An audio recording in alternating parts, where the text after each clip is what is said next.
I'm a storyteller, and I would like to tell you a few personal stories about what I like to call the danger of the single story.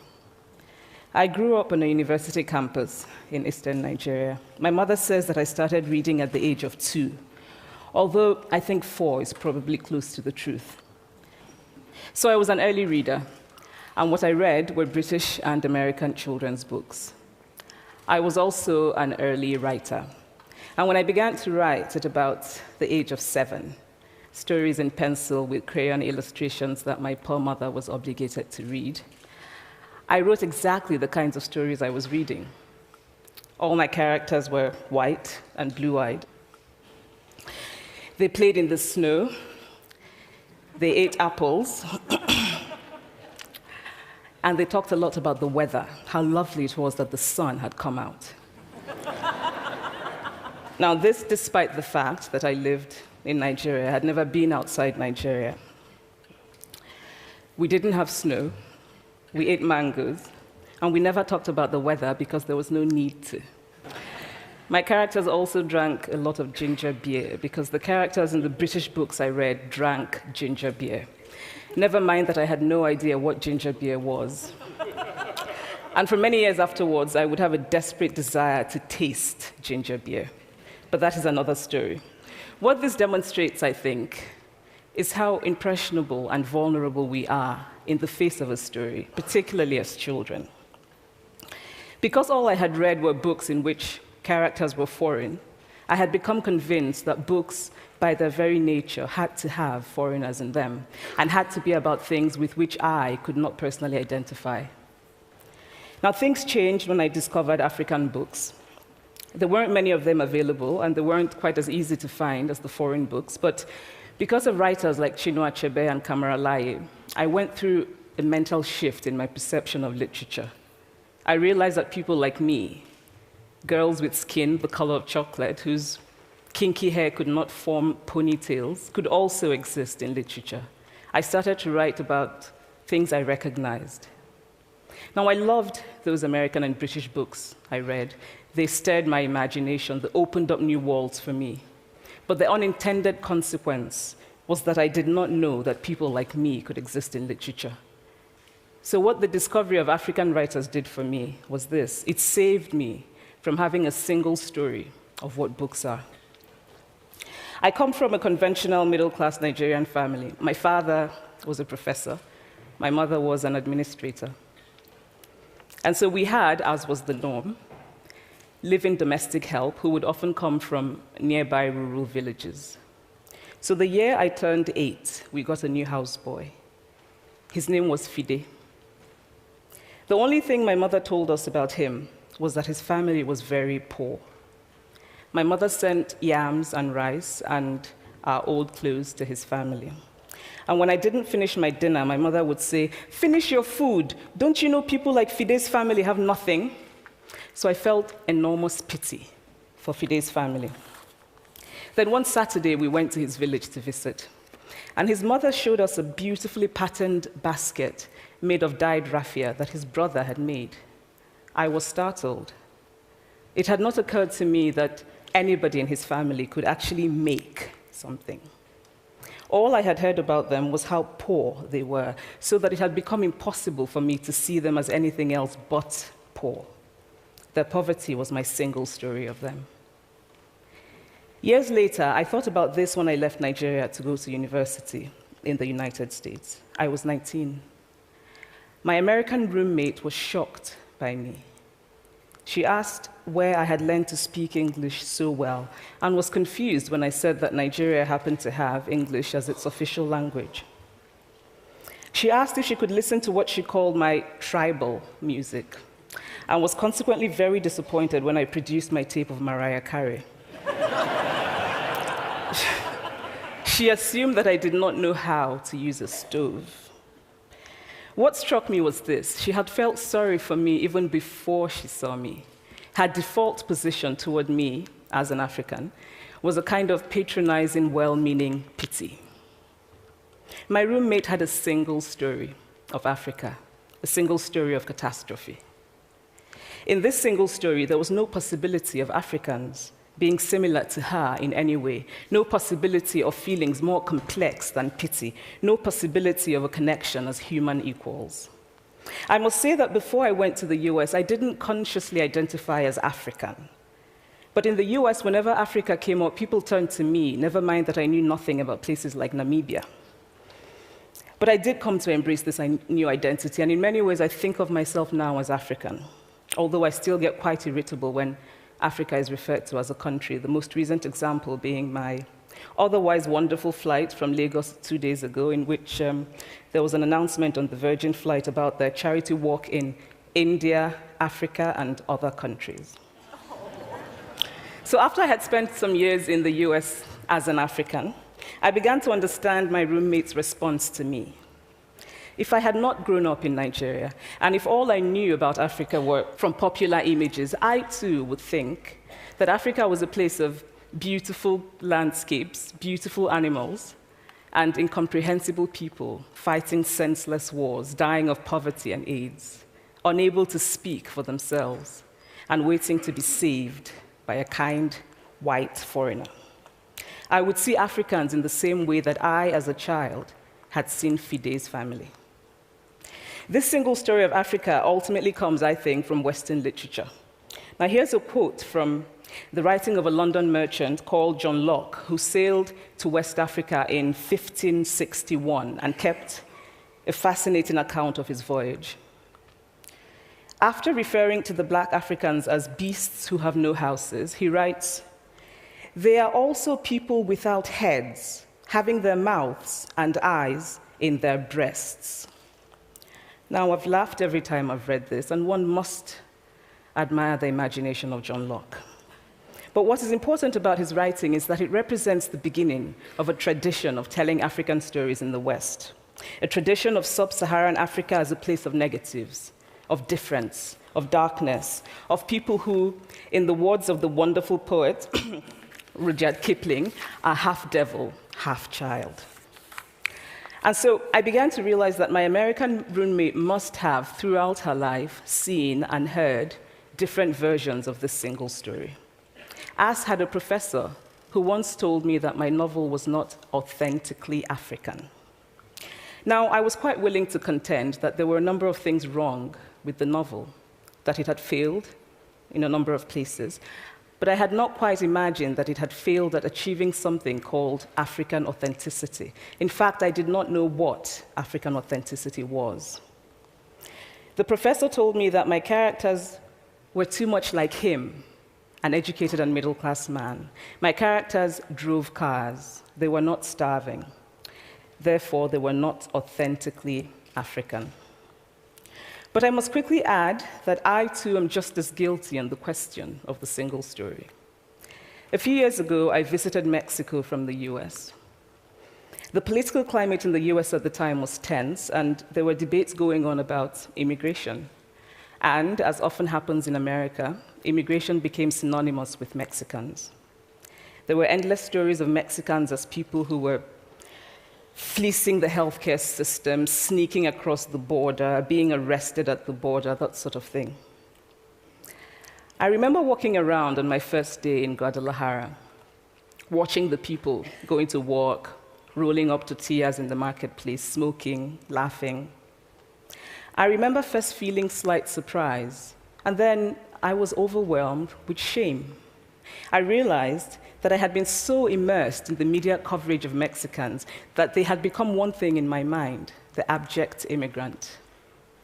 I had bought into the single story of Mexicans, and I could not have been more ashamed of myself. So that is how to create a single story. Show a people as one thing, as only one thing, over and over again, and that is what they become. It is impossible to talk about the single story without talking about power. There is a word, an Igbo word, that I think about whenever I think about the power structures of the world, and it is nkali.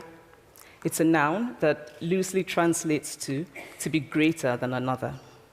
Like our economic and political worlds, stories too are defined by the principle of nkali. How they are told, who tells them, when they are told, how many stories are told, are really dependent on power. Power is the ability not just to tell the story of another person, but to make it the definitive story of that person. The Palestinian poet Mourid Barghouti writes that if you want to dispossess a people, the simplest way to do it is to tell their story and to start with secondly. Start the story with the arrows of the Native Americans and not with the arrival of the British, and you have an entirely different story. Start the story with the failure of the African state and not with the colonial creation of the African state, and you have an entirely different story. I recently spoke at a university where a student told me that it was such a shame that Nigerian men were physical abusers like the father character in my novel. I told him that I had just read a novel called American Psycho,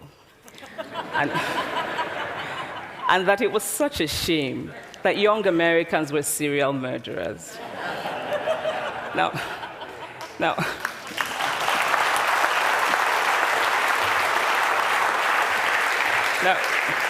obviously, I said this in a fit of mild irritation, but it would never have occurred to me to think that just because I had read a novel in which a character was a serial killer, that he was somehow representative of all Americans.